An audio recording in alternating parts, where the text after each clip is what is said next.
Hi friends, நான் ஜோதி பேசுகிறேன். இன்றைக்கி நம்ம பிரியம் டைம்ஸில் என்ன ரெசிபி பார்க்க போகிறோன்னா வெஜிடபிள் பீஸா. அதுக்கு முன்னாடி நம்ம சேனலை சப்ஸ்கிரைப் பண்ணிக்கோங்க, பக்கத்தில் இருக்கிற பெல் பட்டனை ப்ரெஸ் பண்ணுங்கள். வாங்க இதற்கு தேவையான பொருட்கள் என்னென்னு பார்க்கலாம்.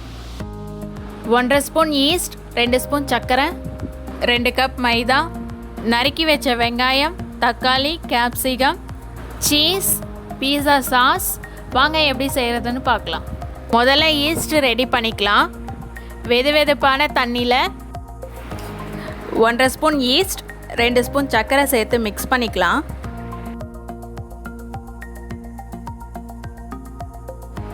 ஈஸ்ட் ஆக்டிவேட் ஆக 10 மினிட்ஸ் ஆகும். ஆக்டிவேட் ஆனதுமே எடுத்துக்கலாம். ஒரு கிண்ணத்தில் 2 கப் மைதா, 1/2 ஸ்பூன் உப்பு, 2 ஸ்பூன் எண்ணெய், எல்லாத்தையும் நல்லா ஒரு தடவை நல்லா மிக்ஸ் பண்ணிக்கோங்க. ஆக்டிவேட் ஆன ஈஸ்ட் தண்ணியை ஊற்றி சப்பாத்தி மாவு பிசைகிற மாதிரி பிசைஞ்சு வச்சுக்கலாம்.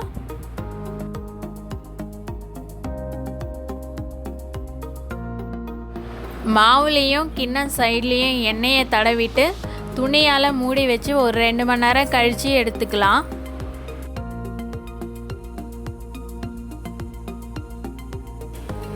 குக்கரில் ஒரு லேயர் அளவுக்கு மணல் போட்டு ஸ்டாண்ட் வச்சுக்கோங்க. உங்ககிட்ட மணல் இல்லைன்னா உப்பும் போட்டுக்கலாம்.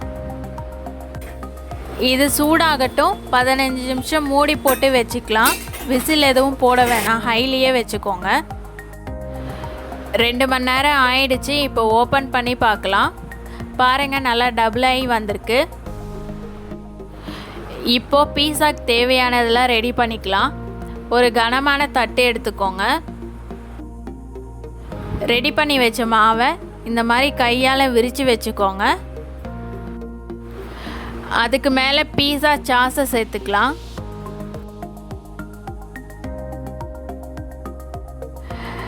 அப்புறமா கொஞ்சமாக சீஸ், கட் பண்ணி வச்ச கேப்சிகம், தக்காளி, வெங்காயம் சேர்த்துக்கலாம்.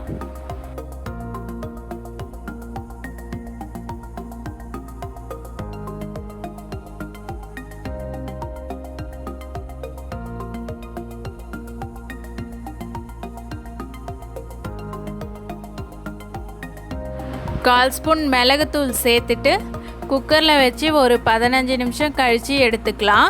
விசில்லாம் எதுவும் போட வேணாம்.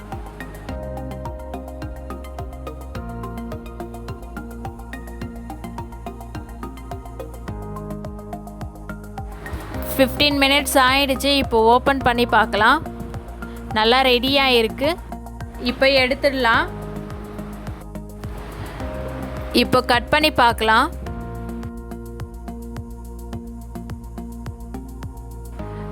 பாருங்க, நல்லா வந்திருக்கு. இந்த பீஸா நீங்களும் வீட்டில் ட்ரை பண்ணி பாருங்கள். பார்த்துட்டு கமெண்ட் பண்ணுங்கள். இந்த வீடியோ உங்களுக்கு பிடிச்சிருந்தா சப்ஸ்கிரைப் பண்ணுங்கள். பக்கத்தில் இருக்கிற பெல் பட்டனை ப்ரெஸ் பண்ணுங்கள்.